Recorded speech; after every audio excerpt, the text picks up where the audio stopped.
Chapter 1. Slaketh Kasser, Battle of Kasser. Commodore Avrielsek ne Duberskirbear Umdazer Duher looked at the command baton in his hand. It was the commander-in-chief's baton. There was a time I dreamed about holding it, thought Duher. What filled his heart now, however, was not the jubilation of achievement, but the weight of responsibility so heavy it threatened to crush him. He looked behind him at the banner hanging on the wall behind the commander-in-chief's seat. The bird that was the central element of its design sported a red belly and head, with the rest of it being black and white, and with its wings bearing a dotted pattern. This was the fleet banner of the Bior Sayar, Woodpecker Fleet. If they could bring the fleet banner back home with the glory of their triumph, then would the command baton begin to feel more familiar in his hands?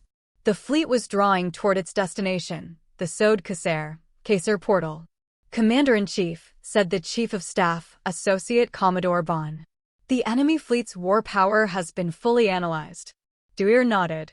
Speak. Sir, the enemy fleet deployed in planar space is equivalent in size to about 12 subfleets. We have an 87% chance of prevailing. Any updates on the enemy fleet's ratios? No, sir. I see. The principal force of the enemy fleet was long surmised to be made up of Hania Federation military ships, but it appeared as though 1 or 2 sub-fleets worth of UH peacekeepers' vessels were mixed in as well. They couldn't figure out more without trading fire. Oh well, thought Duher. Any and all non-star forces ships here in planar space were the enemy, after all. Have our chances of victory, given the victory condition is exterminating the enemy, been calculated? To Duher, Bon was a comrade who'd fought alongside him on the same ship. Though he'd outstripped her, her noble rank had risen higher than his own. Conversation was awkward, but lately he'd grown accustomed to comporting himself like a superior officer, or at least that was how he assessed himself. Of course, sir. It's 0.8%. I see. Just like that, Duher discarded that idea. Just because their chances of winning were 0.8% under that specific condition didn't mean their chances of losing were 99.2%. It just meant the probability they wouldn't be able to completely annihilate the enemy was very high even if they did win overall. Duher didn't intend to inquire as to the percentages any further. The objective of Kvazatek Sayar, Operation Woodpecker, was to rescue the soldiers and civilians in Kasser. Chasing the enemy away wasn't even particularly necessary, and if they did set their sights on total annihilation, it would in all likelihood lead to pointless losses. Battle estimated to commence in 96 minutes, reported the strategy staff officer. Duher rested his chin on his hands and laid his eyes on the planar space map. From the formation that the enemy fleet had assumed, it was clear they were prepared to intercept. It was impossible to conceal formations in planar space, which took surprise attacks off the table. What about their forces in 3 space? Asked Duher. We believe their 3 space presence is minimal, sir, around a single sub-fleet's worth at most. The Kasser portal led to the Druhin Kasser, Count Dom of Kasser. The corps stationed here, Sabirek Borer Sudaborbina, Defense Group 103, had maneuver warfare potential too. If the enemy left the area around the 3-space side of the Kasser portal empty, they'd leave themselves open to a potential garrison attack from behind, so it was safe to assume they'd left at least some troops for 3-space. Besides, those ships could also serve as reserve troops. And depending on the situation, the enemy might send in the ships even if the star forces exposed those ships' sterns to danger. Just because they were on the other side of the portal didn't mean they could be ignored. For an engagement of this scale, the tide of war could be altered by even just a single subfleet. They and the enemy were closing the distance very calmly and quietly. No changes to formation or velocity. Continue advancing, ordered Duher. The flagship of the Woodpecker Fleet, which belonged to the Bior Koer Mata Area 2 Fleet, was the patrol ship Hauka. The Area 2 Fleet was what the Star Forces military that had been cut off from the core of the Empire called themselves. They had, in their humility, designated the Empire territory commanded by the Emperor as Koek Kasna, Area 1. They knew precious little about the situation in Area 1. They'd heard tell that Du Sanyu, who had been the crown prince, had succeeded to the throne, as was his right. But apart from that, not much information with sufficient degrees of accuracy was available. The same could be said of Area 1's knowledge of Area 2's situation. Du Sanyu probably wasn't even aware his dominion had been designated Area 1. Duer thought that was a shame, but to hear his father Dubious's opinion on the matter, the man has been clueless since before the divide, so it's nothing to fret over. It was Dubious, the king of Clive, who commanded the Area 2 fleet. He'd coined a new title, Roispune, Vice-Emperor, for himself and used it all the time. As far as Duer was concerned, however, he preferred the title Glaherer Byrer Koer Mata, Area 2 Fleet Commander-in-Chief, for him. Right after the fall of Lokvakar, Duer reunited with his father at the Bees astrobase. Upon confirming he was the highest in the line of succession amongst the Imperials that could be reached, he declared himself as acceding to the rank of Vice-Emperor. And by the authority afforded him as Vice-Emperor, he dubbed the area within the confines he could reign Koek Mata, Area 2, and formulated the Area 2 fleet, which contained all of the Star Forces Corps in Area 2. Dubious assumed the position of Commander-in-Chief over the newly established fleet, too. He abdicated his erstwhile rank of Star Forces Admiral, deciding instead to take up the commandership as Vice-Emperor. In the humankind empire of Ov, though the Emperor traditionally assumed the position of Watchguard Fleet Commander-in-Chief, they did so without a specific rank.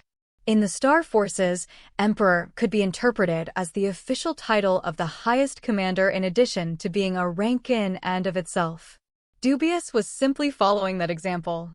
Duer, meanwhile, was appointed to the positions of Kaseriak USA Byrer Koer Mata, Area 2 Fleet Staff Officer at Large, and Visru Roispinager, Vice-Emperor's Special Envoy. At the time, Duer didn't really know what his new appointment's professional duties entailed, and he'd had his doubts the man who gave him those appointments knew what they entailed, either. Reflecting on the matter, Duer could only conclude that stemmed from his being an exceedingly inexperienced Imperial. When he'd arrived at the Bees astrobase, he'd been a mere Lie-Wing star pilot, the lowest rank of star pilot. Affecto di Garer, Flight Branch Lie-Wing star pilot, wasn't treated as a fully-fledged soldier aboard ship. The rank was more like an apprenticeship. Yet that didn't change the fact Duer was also an Imperial, and surviving Imperials were in extremely short supply in this isolated area. Moreover, by some twist of fate, he also just so happened to be the son of the Vice-Emperor cum Area 2 Fleet Commander-in-Chief. He could not be left with such a low standing. Duer figured his peculiar appointments were the end result of more than a little hand-wringing. Duer had been granted a post in the corner of Glagum Byrer Koer Mata, Area 2 Fleet Command, but he had not been assigned a mission. Immediately following the formation of the Area 2 Fleet, the command center was established in the Bees astrobase, but Dubious soon ordered the headquarters be moved, as Bees was too close to the scare portal. Star Forces Admiral Kopuni, who was appointed the Was Kassarer Byrer Koer Mata, Area 2 Fleet Chief of Staff, objected to this as overly timid, but Dubious didn't heed her words. Duer concurred with his father's thinking. Trying to recapture Lokvakar using solely the Area 2 Fleet's forces was just unreasonable. Until Area 1, or rather the Empire's main dominion, could effect the recapture, Bees would remain on the front lines, and stationing a home base on the front lines was inadvisable. The Borskor Seskar Viscountdom, was tapped as their new home base. The move took a year to actually finish. In the star system named the Seskar Viscountdom, there was a planet named Dalkarek, and its terraforming was completed right around then. Since the system now possessed an inhabitable planet, the system's liege would customarily be promoted to a count, and the Viscountdom would, in ordinary times, now be known as the Druhin Seskar Countdom.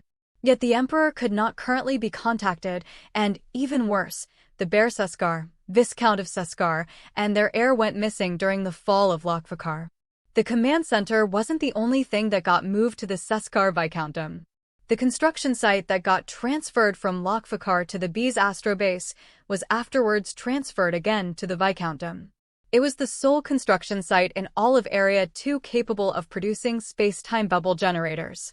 If the Area 2 fleet lost it, they would lose the ability to manufacture both mobile space-time mines and interstellar ships with planar space navigation capabilities, severely vitiating their power to continue prosecuting this war.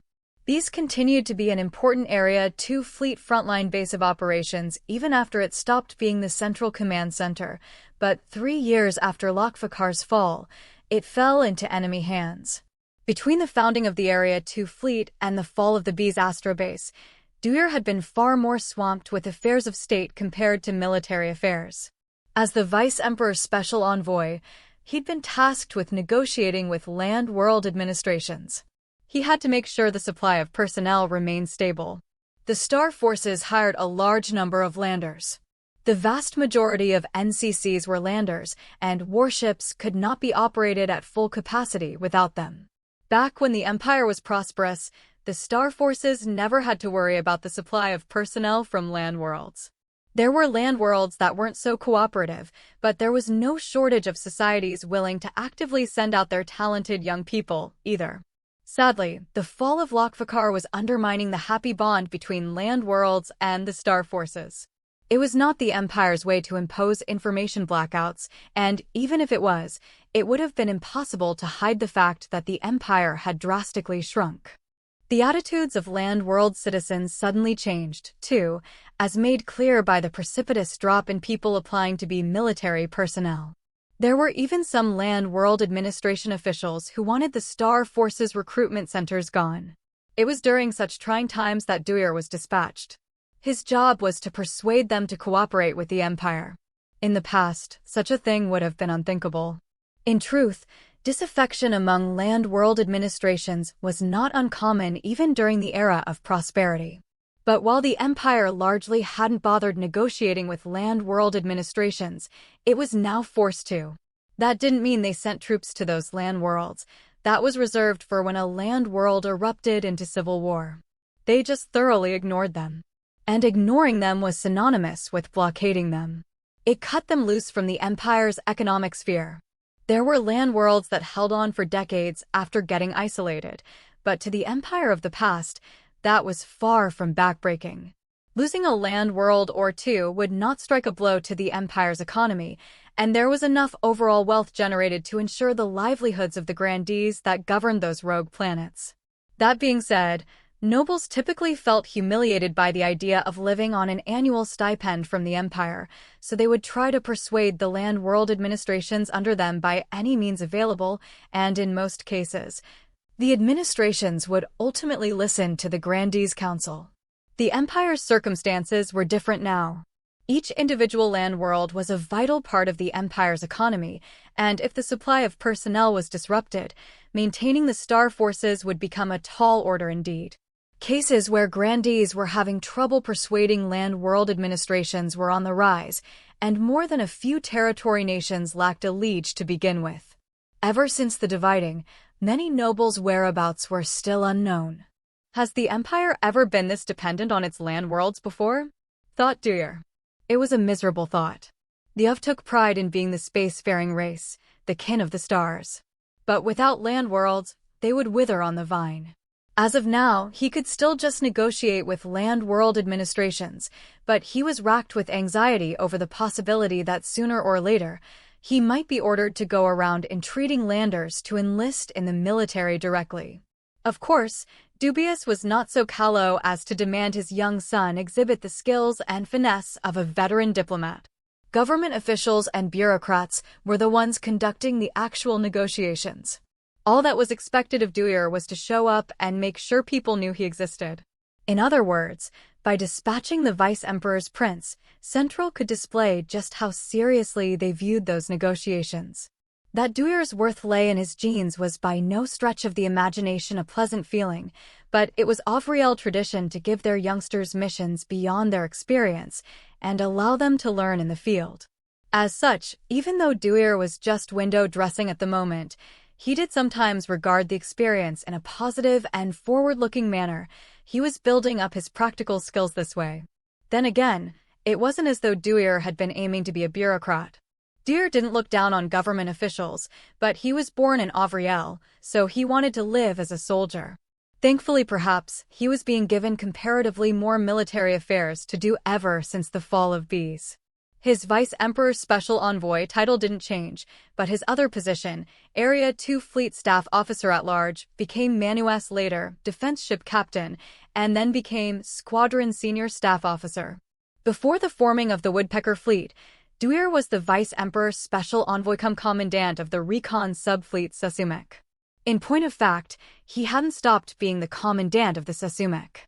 He was directly commanding this subfleet he'd come to for the first time. Which was to say his official position was currently Glaherer Byrer Sayar, Woodpecker Fleet Commander-in-Chief, cum Commandant of the Recon Subfleet Sasumek cum Vice Emperor Special Envoy. It was so verbose that Duer wished they'd just take off the Vice Emperor's Special Envoy bit already. Until his appointment to his present post, Duer had been an Associate Commodore. He was designated Commander-in-Chief alongside his promotion to Commodore.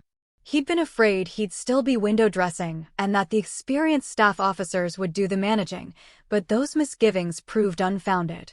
Though Chief of Staff Bon had once been his superior, she was still in the younger officer category in the eyes of the military as a whole. The staff officers had varied work backgrounds, but none of them stood out as suited to being his trainer. In short, Duer was expected to do the work that was a matter of course for a fleet commander, just like that. This put him in high spirits, but he felt uneasy at the same time. He felt he wasn't experienced enough.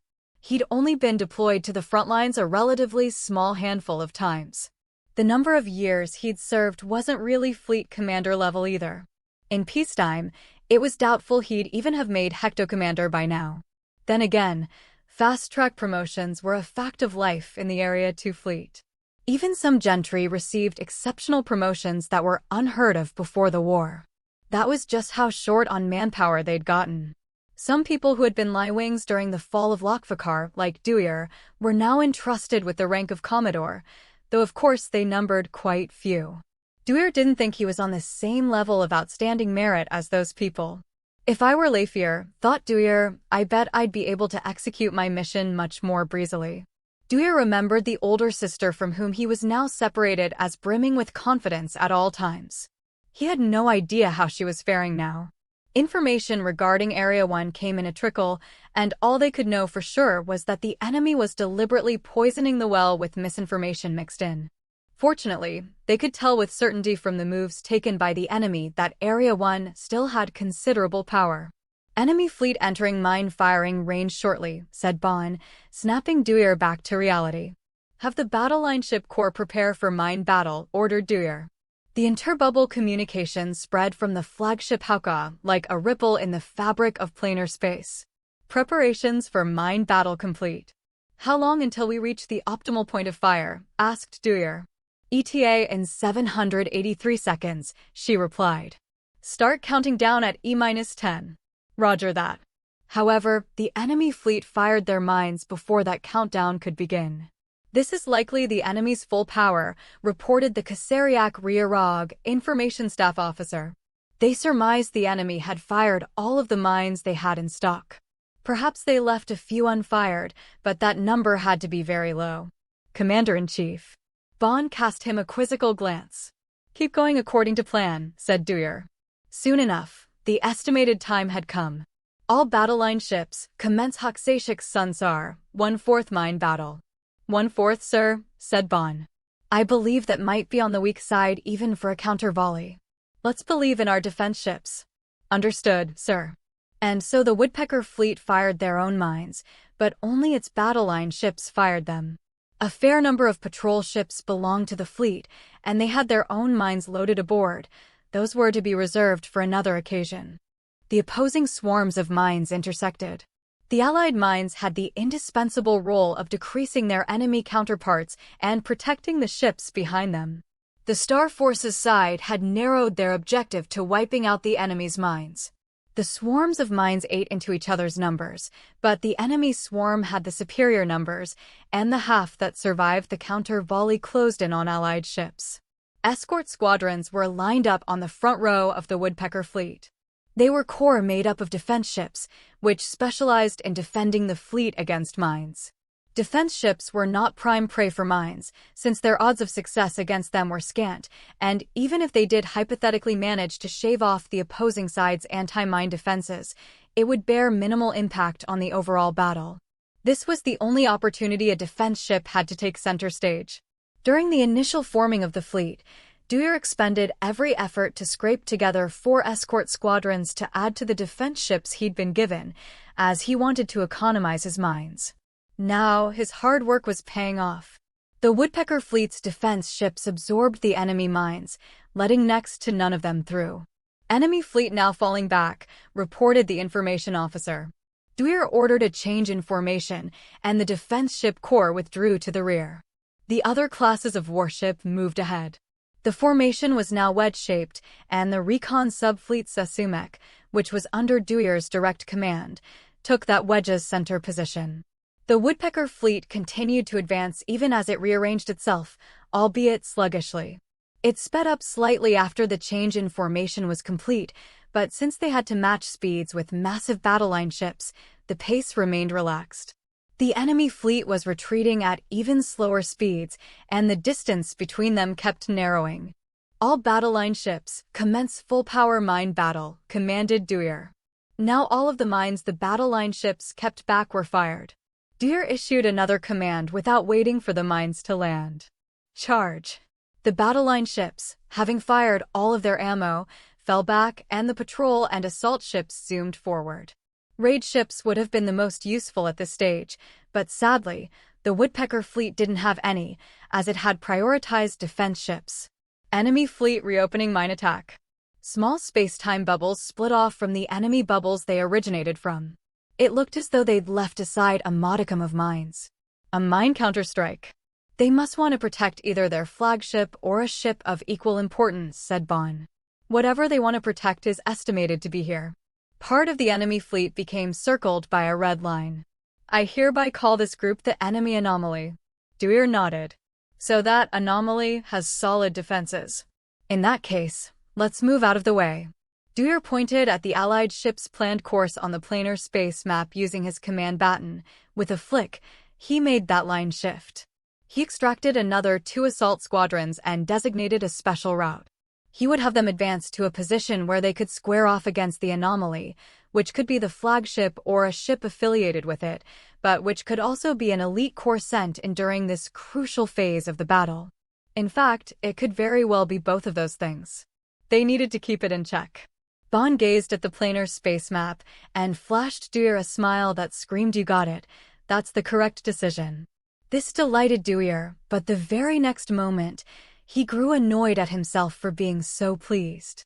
"Shifting course thusly," said Bond. "If you would," nodded Dewar. The swarm of Allied mines began meeting their marks, greatly cutting down the enemy fleet and leaving their formations in disarray. Dewar had intended to ram them without changing speed or formation, but he changed his mind. "All ships, assume complete mobile state." The assault ships that until then had kept pace with the slow patrol ships now attacked the enemy at full speed. The recon subfleet Dewar commanded directly, the Sasumek, arced for the Caesar countdown. "All Sasumek ships, prepare for mine battle," he ordered, feeling somewhat uplifted. Everything had gone according to plan. Now they just had to hope Defense Group 103 was alive and well. The patrol ships of the Sasumek released their mines, but didn't split them off from their space-time bubbles. Instead, the mines were kept inside the ship's bubbles, and the recon subfleet formed a single-line formation before charging for the Caesar portal.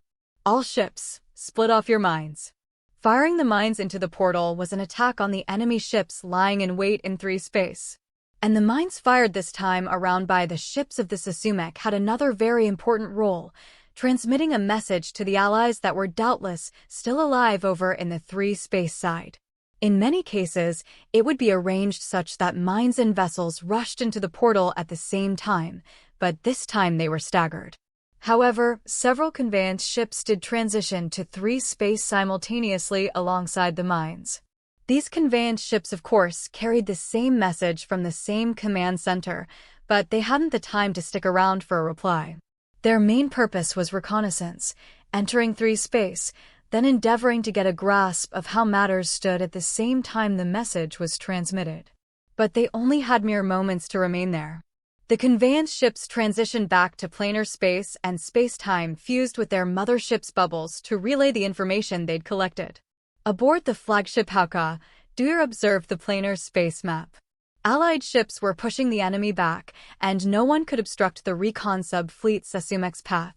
Just then, the first recon report came in, Allied ships alive and well. That meant their comrades in the Caesar Countdown were still giving it their all. Excellent, thought Dewar. If there were no Allied ships left to rescue this far into the battle, they'd look like absolute nonsense. It was supposed, based on the enemy's movements, that the star forces in the Countdown of Caesar were still putting up a fight. Dewar was just relieved to know that supposition was on the mark. I'm entrusting the right of command within planar space to Associate Commodore Siltak for the time being, announced Dewar. Siltash was the Roiglaherer Byrsiar, Woodpecker Fleet Vice Commander-in-Chief, cum Commandant of the Assault Subfleet Bekrasiak.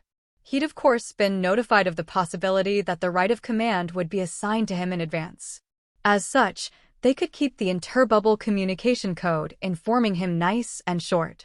Dewar considered ordering his ships not to let the anomaly near the portal, but he dashed the idea as unnecessary. Siltash was a more experienced commander than him, so it seemed wiser not to do anything that might tie the man's hands. The Vanguard plunged through the Caesar portal at last, patrol ship after patrol ship passing over into 3 space. Passing through portal in E-15, 10, 9, 8, 7, 6, 5, 4, 3, 2, 1, passing through. The patrol ship Hauka crossed dimensions. Dewar switched his Frocross input source from his circlet to the Hauka-S suite of detectors. There was little sign of the enemy in the Caesar Countdown. It appeared the enemy had almost fully committed to a sortie into planar space. The few enemy ships that were left behind in 3 space had already been crushed by the time the Hauka entered it. In 3 space, the Caesar portal was located in orbit around the planet Dobek. And if the Druekt Caesar Countess's manor, was still around, it had to be on that orbital path too. Can we contact the manor? Asked Dewar. There is no manor, sir, reported the exploration staff officer. This came as no surprise. The manor was movable too. It may have migrated away from that orbital path. There was also the possibility it had gotten destroyed right after allowing the enemy to invade. How's the orbital tower? In good condition, sir. Good. And Glagam Sabirer Borer Sudaborbina, Defense Group 103 Command. We have established contact with the Glagak Sabirer Group flagship, Sturoth. The Commandant, Associate Commodore Sotath, is on the line, stated the Communications Staff Officer. I'll speak with the Commandant. I'm leaving Combat Command to Chief of Staff Bon in the meantime. Bon saluted. Roger that. Dewar wouldn't have the time to be fulfilling his duties as a commander for the time being. Commandant Sotath appeared on screen. Did you receive the message? Yes. We have already begun preparing to retreat, sir. The message had relayed Vice Emperor Dubious orders to abandon the Caesar Countdown. Do you have any info for me about the Drufek Caesar, Commodal House of Caesar? The Countess of Caesar and her family are under our guardianship, sir. There have been casualties among the servant vassals, but most are unharmed. That's great. Where's the Countess of Caesar? She is currently aboard the ship. Would you like to speak to her, sir? Yes, but before that, I'd like to know if the Sturoth is all clear. We're out of mines, but we took no damage. Got it. Now let me speak to the Countess. Just a moment, sir. The screen switched over. Though the Countess's hair was grayish-blue, trying to guess an Ov's age going by their appearance was pure folly. Dewar had been a toddler when he first met Countess Caesar, but he remembered her as looking exactly the same. The fact that she appeared to be in her early adolescence resulted either from Commodal House of Caesar tradition or from the personal tastes of the Dryer Rika, former Count. Your Highness. The Countess bowed her head. It has been too long, and I stand ashamed that I am unable to offer you my hospitality despite your having graciously come to my star fief. It has been too long, Your Excellency. However, I'm sorry to say there's no time to exchange pleasantries. The Empire has decided to abandon Your Excellency's star fief. Please evacuate post-haste. The Countess's expression remained unshaken. She was perhaps prepared for this. Though he could never say it aloud, Duir was thankful the Druekth Countess's manor was destroyed. If it had had the gall to remain intact, the Countess and her family would still be there, and this whole process would have taken even longer. The Countess cast down her eyes. It's written in stone, I take it. I'm afraid so. Do I have time to bid my land-world citizens a farewell for now? I have to talk to the land-world citizen representative myself. On the other hand, please note that we cannot alter the actions of the star forces to accommodate your address. I hope you don't mind. Your Highness must speak with the representative? She looked mystified, but she soon nodded in assent. That will be fine. She bowed and disappeared from the screen. Summon the land-world citizen representative, ordered Duir. The line was switched to the land-world government without delay, but it was not the representative on the line. The people of the land-world planet of Dobesh called its land-world citizen representative the president, and the one who took the call was a man who called himself vice president. Commander-in-Chief, I regret to inform you the president is currently attending to something of utmost urgency. No matter. I just need you to have enough authority. Right now, I'm speaking to you as the Vice Emperor's special envoy. Either the man didn't know Duir was an imperial, or didn't wish to use his title. Duir wondered which it was, before realizing he didn't really need to care. The Empire will be temporarily leaving this star system. I see. This vice president was an even-tempered one, too, just like the Countess. He must have seen this coming. Perhaps they were negotiating with the enemy behind closed doors. I come bearing words from His Highness the Vice Emperor. He says, though it truly saddens me we must part ways, it will not be a permanent separation. This turn of events has left us just as dismayed. Though his words were cordial, they were not from the heart. This being the case, we are accompanying 317 Imperial citizens hailing from your honorable star system who wish to return home. With your permission, we will escort them down. Would that be all right? Now the Vice President's expression was not so impassive. This is the first I've heard of it. Furthermore, I believe this planet sent 100 times as many people up to the Empire, not all of whom desire to return home. Moreover, we're unable to send back all the citizens who do. Is that not unfair? It's quite unfair. Unfortunately, there are limits to what we can do. Do you have something to say about that? No. Please wait a moment. I can't. I have no time. What is there to deliberate over anyway? We brought back your compatriots. The end. So Duir thought as he glanced at the screen and read out the numerals. Please respond within 1062 seconds time. If you don't, we may not be able to return them. What will become of them if you don't return them? What a stupid question. We will return with them in tow, of course. They are Imperial citizens, and as such are under our protection. If Dobesh takes them, will their status change? Duir grew even more exasperated. Please, sir, that's for you and the planet to decide. While the Empire has no intention of stripping their Imperial citizen status away from them, we do not intend to compel you to ensure they retain it, either. It was not uncommon for Imperial citizens to return home after losing interest in or growing tired of life in space, and there were many such cases among people hailing from Dobesh as well. Dobesh could just treat them in the same manner as always. Perhaps the Vice President suspected there were ulterior motives at play. He could be worried agents, mixed in with the batch of returnees, would create an underground organization in service to the Empire. If that was in fact what the Vice President was thinking, then it was truly staggering. In reality, the Empire was simply more considerate than many among the land peoples believed. Excuse me, I will discuss this. I don't mind, but please hurry. You have 1007 seconds left. The Vice President vanished from the screen. Duir couldn't afford to let this time go to waste. Duir switched from his Vice Emperor's special envoy to his Commander-in-Chief frame of mind and asked Bon how things were progressing. Not all of the subfleets had crossed over after all. The patrol ships under them passed through the portal one after the other.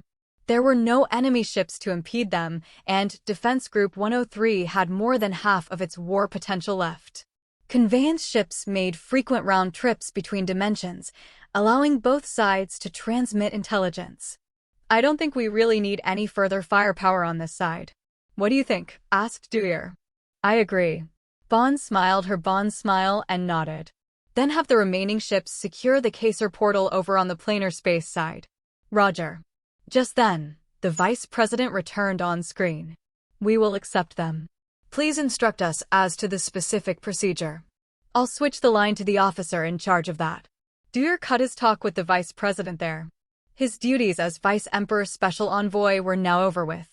Now he could devote his full attention to his work as Commander-in-Chief. The enemy fleet had put quite some distance between itself and Dobesh. The Caesar portal revolved around 97 Sadak above the planet, and Dewey's fleet was lurking in orbit nor far from it, while the enemy fleet was 300 whole Sadak away. Defense Group 103 was in orbit some distance below the Caesar portal. The defense group's main weapon was the group of orbital strongholds. They were maneuverable in 3 space, but had no planar space navigation functionality. Intrasystem ships were ejected from these space strongholds, carrying personnel to warships that could fly through planar space. The forts were almost entirely unmanned now, but they were still engaged in combat, bombarding the enemy fleet with their high-power laser cannons. The flagship of Defense Group 103, the Sturoth, was remotely controlling them through an information link. The enemy fleet was spraying water as a means of defense. Countless minute ice particles dispersed the light rays and dampened their intensity, an effect which manifested visually as hundreds of light beams. Dewey gathered together his fleet and had it head for the enemy at combat velocity, with the exception of one ship that descended to Dobesh. It was a modded, decommissioned patrol ship serving as a supply ship, ferrying the Dobeshian returnees. It was also loaded with miscellaneous information, like letters and correspondence from Dobeshians who didn't wish to return. When the supply ship came alongside the orbital tower, Dewey's fleet closed in on the enemy and was about to open fire. So the enemy fleet is Hanian, huh? Asked Dewey. Yes. All of the ships in 3 space are Federation ships. They number about 1/2 subfleet's worth, with assault ships at the core of their formation, stated Bond. Assign each ship targets to shell, said Dewey. I want to drive them out from behind that mist. Let's leave the crushing of the ships to the strongholds. Roger. Less than a minute later, they received their assigned targets through their Frocross. The enemy ships' positions were perceivable across 4th-dimensional space-time. Their future positions were of course just predictions, and progressing the time axis caused the ship's positions in space to turn vaguer, like blurrier and blurrier dots. The projected trajectories of allies were also blurry, but one could tell which possible paths were thicker or thinner than others. Dewey immediately confirmed this information and flicked a glance at the control console screen. What he wanted to know was the accuracy rate of the EM cannons, the primary weapons of patrol ships. In 3 space, the firing range of EM cannons was infinite. They would keep on flying through space forever unless they eventually got pulled in by some heavenly body's gravity well. However, dodging a shell fired from afar was child's play. They flew at the slow speed of 0.01% the speed of light. In order to make the accuracy rate anything near effective, they needed to close the distance. When the accuracy rate became 72 10,000ths, commence shelling, Dewey ordered. The order was relayed to each ship, and the patrol ships of the Sasumek began firing nuclear fusion shells from their EM cannons. Bond came over and whispered, "Mightn't this be too soon?" She was insinuating that the accuracy rate was too low, and that they were wasting ammunition. "You're so stingy," smiled Dewey. "You're not stingy enough, Commander-in-Chief." "I'm not just squandering resources here," said a miffed Dewey. "I gave it plenty of thought." Commodores with long decades in the Star Forces occasionally fired shells profusely. They were too accustomed to how freely they'd been able to use resources before the dividing of the Empire. Dewey was different, though. He'd accumulated his experience after the fall of Lokvakar, and sadly, he knew in his bones how resource-poor they were. "The shells have begun landing," reported the Exploration Staff Officer. The 0.01% light-speed fusion shells pierced through the artificial fog and attacked the enemy ships hiding behind it.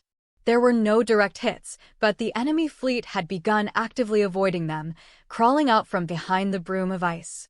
The Hauka and the Sturoth sustained the information link, and Dewey's designs were communicated to Associate Commodore Sotath. At present, the two ships were over 200 DAG away from each other, so there was a round-trip lag of just under 2 seconds, but compared to exchanging information in planar space, it was virtually instantaneous. In all honesty, Dewar preferred commanding 3 space battles. The enemy must have gotten a sense of their plans, but they still had to abandon the defensive bulwark of mist. Hit by the unattenuated high-power beams, the enemy ships were smashed one after the other. Other ships were surrounded by a net of the nuclear fusion shells fired by EM cannons. With nowhere to run, they became engulfed in nuclear firebombs detonated at point-blank range. The enemy fleet decided to counterattack. They tried approaching within range of the antiproton cannons, the primary weapons of assault ships. But that also raised the hit rate of the Star Force's EM cannons. The enemy ships got caught in the EM cannon fire and exploded one after the other. None of the enemy ships were able to pierce the magnetic shields and get in close enough to deal damage to the patrol ships' hulls. Dewar pitted the enemy. "We're just trying to retreat from this system. Is there some way we can get them to see that? They know that if they weaken us even just a little, we'll be easier to pursue," said Bond. "Then we'll just have to make it through without any losses. I don't imagine you're going to complain that it's squandering resources. I don't tend to waste my breath like that, sir. Best fire all of the remaining shells then." The patrol ships fired their EM cannons without pause, triggering countless nuclear explosions. Dense clouds of gas arose after each blast, but they scattered and thinned out shortly thereafter. The shelling from the forts traced dazzling streaks across the zone of gas. The Federation assault ships flew back through the pillars of light. "Apologies for the wait, Commander-in-Chief," said Associate Commodore Sotath. "We have finished taking them in." He was referring not just to the personnel of Defense Group 103, but also to the crew of the supply ship that escorted the Dobeshians down to the orbital tower. All hands had been transferred to interstellar ships, with the supply ship that ferried the returnees summarily discarded. They couldn't afford to wait for the returnees carrying bulky baggage to disembark. The situation beyond the Caser portal, i.e. over in planar space, was being continually monitored using conveyance ships, among others. "No danger at the moment," said Bond. "The portal is secured." "Then have Defense Group 103 retreat," ordered Dewar. The vessels of Defense Group 103, with the flagship Sturoth at their core, headed for the Caser portal. The enemy fleet hadn't the power to thwart their flight. Defense Group 103, which consisted of patrol ships, supply ships, and carrycrafts, slipped through the portal. The report came in: all Defense Group 103 ships have safely passed into planar space. "Good. Let's follow them through," said Dewar. He strained his Frocross and checked on the course of the battle. The patrol ships of the recon subfleet Sasumek stormed through the Caser portal. Nary a moment after the last ship crossed over, the group of forts orbiting the planet Dobesh began self-destructing.